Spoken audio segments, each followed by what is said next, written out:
Bonjour tout le monde, bienvenue sur notre chaîne. Aujourd'hui, on va parler des 4 étapes pour acheter une maison au Canada.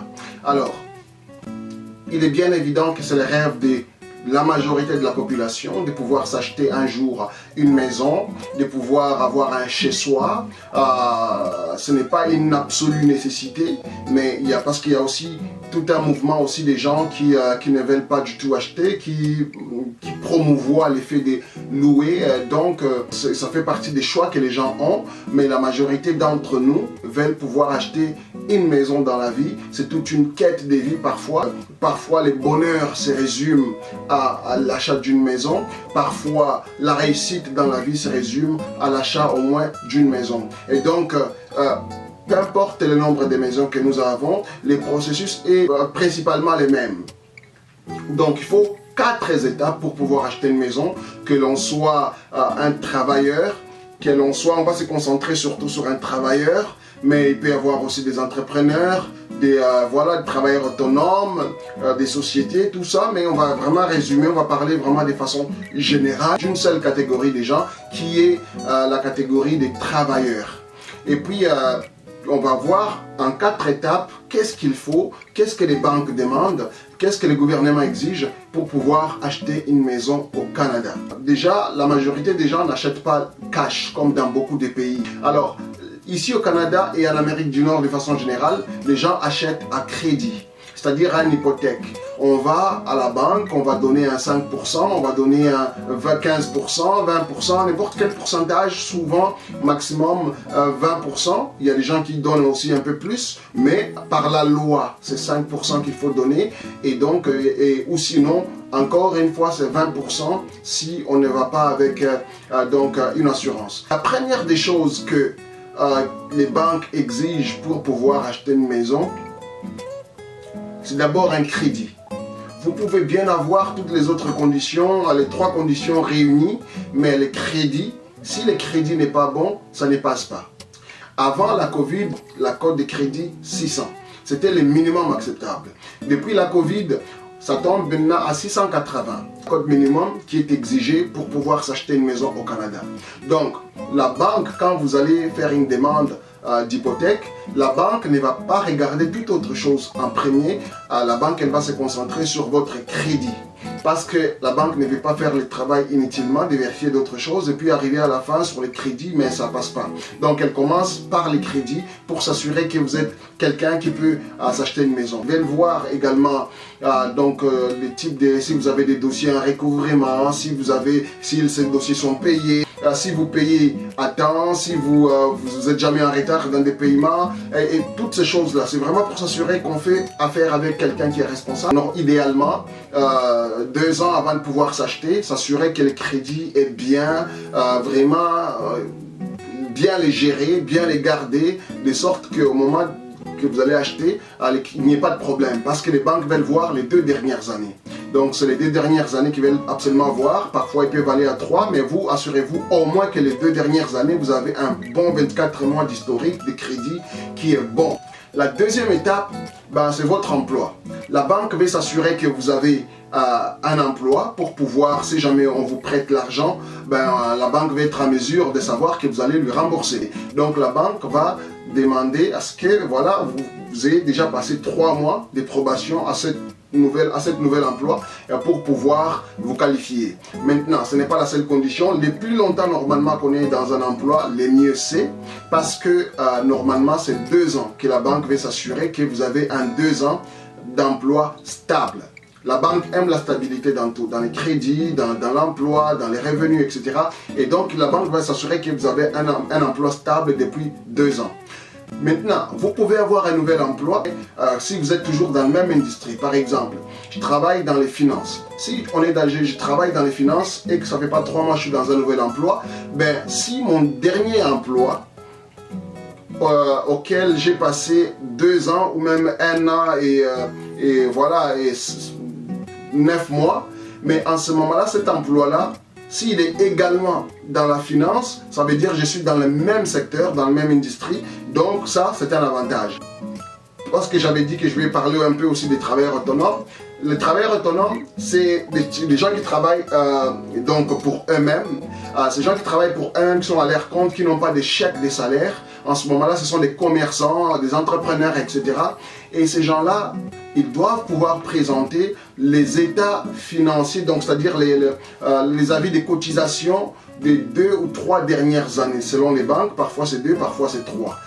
C'est ça qui va compter. La troisième condition, les amis, c'est mise de fonds. En fait, c'est le montant que vous devez mettre pour l'achat de votre maison pour pouvoir prouver à la banque que vous êtes, vous êtes prêt, parce que la banque ne veut pas prendre les risques seul à pouvoir vous acheter la maison en payant les 100%. La banque veut voir qu'au moins vous êtes sérieux. Vous pouvez mettre au moins 5% dans la maison que vous allez habiter. Si vous n'avez pas 5%, vous ne pouvez pas acheter. Donc les 5%, c'est le montant minimum. Et sur ce montant minimum, la banque va pouvoir donc vous donner 95%. Alors les 95%, c'est un prêt. Les 5% que vous avez mis, bon, ce n'est pas c'est votre argent. Donc le montant, la dette que vous avez envers la banque, c'est 95%. Ça, c'est la dette que vous allez payer de façon régulière à la banque. Voilà, ça c'est la troisième condition. Maintenant, la quatrième condition. La quatrième condition, c'est le montant d'argent pour lequel vous allez pouvoir vous qualifier. Parce que beaucoup de gens, dépendamment de votre emploi, dépendamment de combien vous êtes payé, si vous êtes payé, disons, X montant, ben souvent la règle générale, c'est le même montant que vous gagnez par année, on va les multiplier par 4 ou par 5, dépendamment des banques. Exemple, si je gagne 50 000 $, ça veut dire qu'on va les multiplier par 5. Ça veut dire que je peux acheter une maison de 250 000 $. Donc le montant, 50 000 x 5, ça veut dire 250, c'est le maximum du montant que vous pouvez acheter.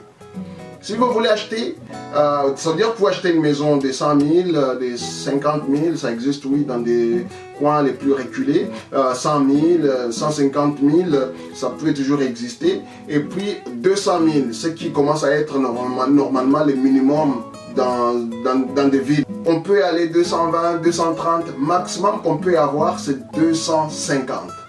Parce que justement c'est x5 les montants, donc notre salaire. Et ça, encore une fois, ça dépend aussi les dettes que nous avons. C'est pourquoi on va parler du ratio d'endettement. En ce moment-là, ça dépendra aussi des dettes. Normalement, c'est 250 le maximum, mais plus de dettes qu'on a, la banque va les prendre en compte, le montant va continuer à diminuer. Le montant va continuer à diminuer. Plus de dettes qu'on a, le montant va diminuer. Donc, si on n'a pas de dettes, en ce moment-là, ça va être 50 000 $ fois 5. C'est pourquoi ce n'est pas beaucoup, surtout quand on sait que les maisons, vraiment, quand on commence, on veut vraiment habiter dans quelque chose qui est correct, ça commence déjà à 250 et plus. En ce moment-là, ça va être très compliqué. C'est pourquoi beaucoup de gens en couple vont se mettre ensemble. Donc le salaire de madame, le salaire de monsieur, si chacun gagne 50 par exemple, ben, ils ont 100 000 $. 100 000 $, et si on fait x5, ben, ils ont 500 000 $. Donc ils vont pouvoir s'acheter une grande maison, ou ils vont pouvoir acheter un duplex ou un multilogement, etc., etc. Donc c'est surtout ça.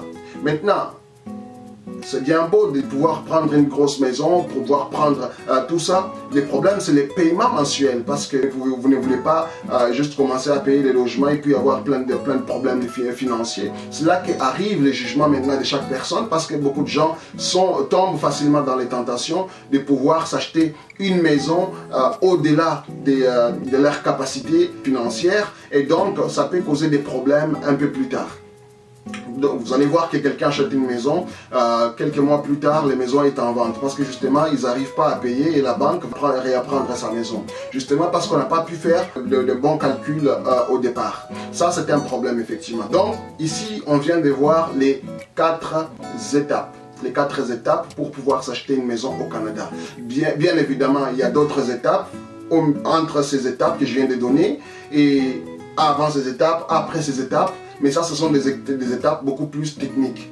Là, j'ai parlé des étapes vraiment qui dépendent de vous, des efforts que vous devez pouvoir, des conditions que vous devez pouvoir réunir avant de pouvoir acheter une maison. Ça, c'est les conditions que la banque va regarder pour que vous puissiez acheter une maison.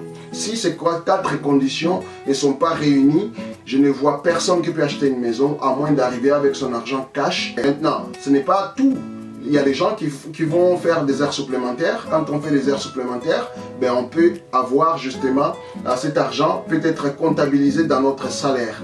Exemple, si vous avez fait des heures supplémentaires pendant 2 ans, parce que c'est les 2 ans qui est considéré, ils vont prendre la moyenne de 2 ans. Les heures supplémentaires, les salaires n'est pas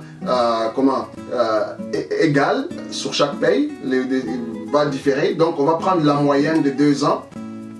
Et puis, ou bien on va faire 1 fois et demi. Donc, en tout cas, il y a plusieurs façons de calculer. Mais au moins, vous êtes sûr que ce montant-là sera comptabilisé sur votre salaire. Et donc, au lieu de 250 que vous allez pouvoir vous qualifier parce que vous avez 50 par année, mais peut-être que même que vous allez pouvoir ajouter 10 000 $ de plus ou même 20 000 $ de plus puisque c'est ça que vous gagnez en heures supplémentaires. Donc, vous allez pouvoir l'ajouter. Ça peut vous permettre de pouvoir acheter une maison peut-être de 350 400 000 $, etc.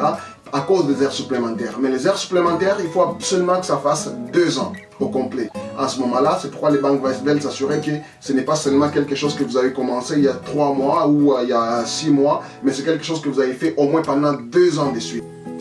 Donc voilà les 4 étapes pour pouvoir acheter une maison au Canada. Si vous avez en tout cas des questions, si vous avez des commentaires, partagez-les dans la section des commentaires. Dites-nous ce que vous pensez. Et puis si jamais vous aimez nos contenus, vous pouvez effectivement le partager avec d'autres personnes. Ça va toujours nous faire plaisir, ça va nous aider à grandir. Et donc voilà, je vous dis merci et puis à la prochaine. Ciao.